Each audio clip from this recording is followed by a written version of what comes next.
Paris, c'est vu par beaucoup comme uniquement une ville touristique, mais la réalité, c'est que Paris, c'est également une ville d'activité. Dans tous les secteurs d'activité, vous trouvez un des 10 leaders mondiaux qui est installé à Paris. Ça va de L'Oréal à Carrefour, en passant par Bouygues, AXA, BNP. Et cela, c'est quelque chose d'unique au monde. Donc développer Paris, c'est de mettre en capacité de faire de Paris la capitale de l'Europe. C'est un projet très important. On parle d'une trentaine de milliards d'investissements publics, mais c'est aussi un projet d'aménagement du territoire, puisque, in fine, sur les 15 ans à venir, nous devrions avoir quelque chose comme 75 milliards d'euros d'investissement de bureaux, de commerce et de logements, bien évidemment, mais c'est aussi un projet de société. C'est de donner la capacité à 2 millions de personnes d'être transportées chaque jour.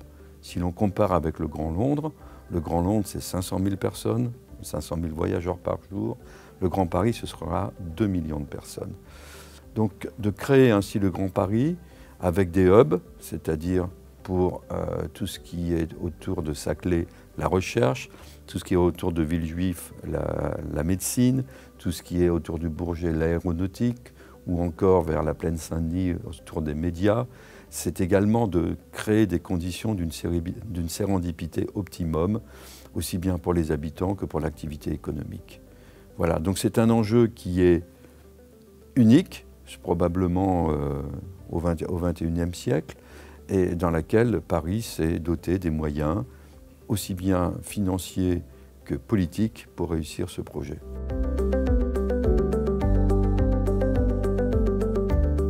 La Française est un acteur significatif de l'investissement immobilier. Nous avons déjà un patrimoine d'une quinzaine de milliards d'euros, dont une bonne partie en région parisienne à travers plus de 550 immeubles, avec essentiellement jusqu'à présent des immeubles de bureaux, mais également un peu d'habitation.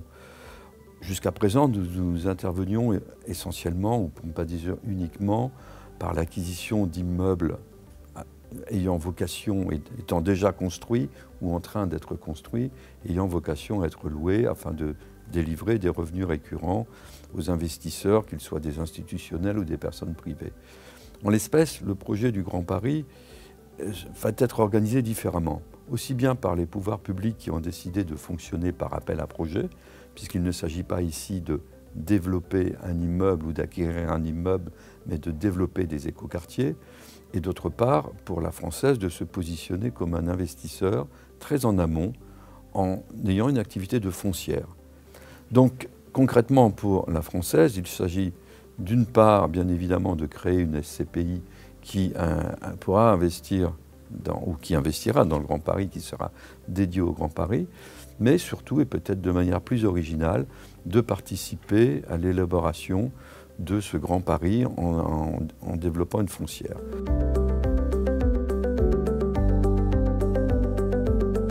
Il est évident que la problématique du Grand Paris repose avant tout sur la rareté du foncier et comment rendre compatible le revenu des ménages pour se loger, que ce soit en location ou bien évidemment en acquisition, et en même temps des bureaux qui effectivement peuvent supporter un prix plus élevé.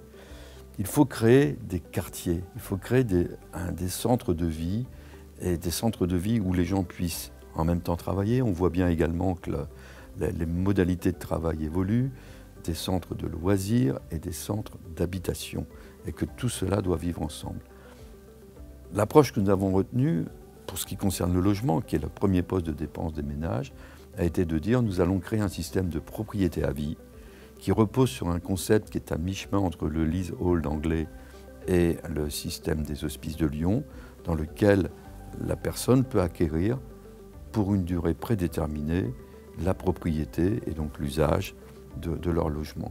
Et ceci permet de rendre compatible le revenu des gens avec leurs dépenses, leur premier poste de dépense qui est le logement.